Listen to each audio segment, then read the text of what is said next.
Почестен сум што имам можност да се обратам на ова изворено битна меѓународна конференција, која се совпаѓа со два значајни јубилеи. 40 години постоење на Институтот за литература при Универзитетот Свети Кирил и Методи, како и 100 години од раѓањето на втемелувачот на современата македонска филологија, лингвистика, литература и култура Блаже Конески. Да се има грижа кон книжевното културно наследство, да се негува меморијата за континуитетот на мислењето обликувано низ книжевните форми и записи, значи да се архивира секоја социокултурна специфика на едно национално милје, но пред се, значи да се има посебен однос кон сопствените корени.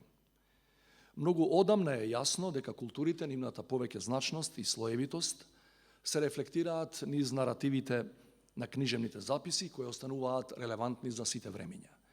Богатството на културните идентитети најдобро може да се согледа низ мноштвото книжевни артикулации во светот, а низ тие артикулации се отсликува и развојот на јазичното богатство и наследство.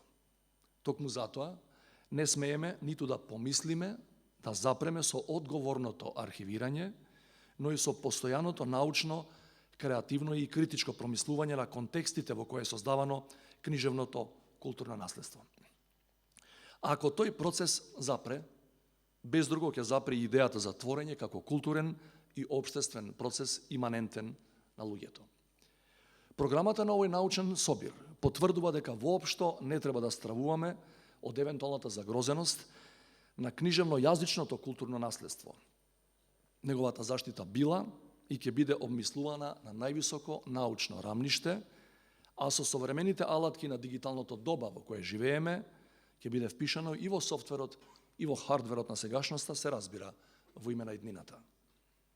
Почитувани во годината во која го чествуваме раѓањето на Блаже Конески, треба да биде присутно сознанието дека сме имале за наш современик личност која е единствена во своето слово, во својата мисла, со својот професионален, творечки и научен капацитет, но не помалку важно и со својот човечки интегритет. Конески представува синергија на древното и на современото, врв од кој може да се види огромната ризница на нашето современо, но и наследено културно богатство. Чест ми е што сум покровител на низа настани со кои ќе се обидеме барем делумно да му се одолжиме на Конески за сето она што го направи за нашата култура, книжевност и јазик. За патоказите на современоста кои ги воспостави, а кои ние имаме должност да ги надградуваме.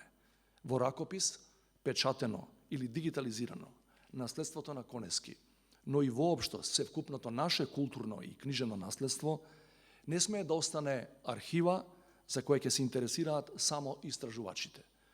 Тоа треба да биде приопштено на соодветен начин на секој наш граѓанин, особено на помладите генерации, обликувајќи ги и емансипирајќи го нивниот светоглед.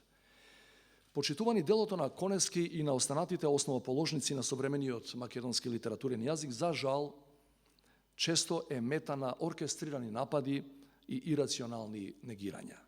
Станува збор за атак врз нашиот јазичен и културен идентитет, пред кој ние не можеме и не смееме да останеме неми наблюдувачи.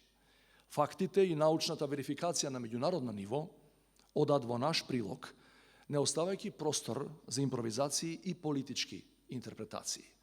Ваквите меѓународни конференции се најдобар начин за враќање на фокусот кон книжевните историчари, теоретичари, лингвисти, филозофи, филолози и кон сите оние кои разбираат и знаат, наспроти произволните толкувања. Како што веќе споменав, конференцијата нуди обемна програма која вклучува и промоција на едно навистина посебно издание, монографијата Етичките и аксиолошките аспекти на литературата и културата на 20. и 21. век. Не би сакал повеќе да ви одземам од времето, кое треба да се искористи за мотивирачки, научен и полемички диалог. Само би се заблагодарил на вашата посветеност кон книжевноста и кон културата, посакувајќи ви успешна работа во наредните 2 дена. Благодарам.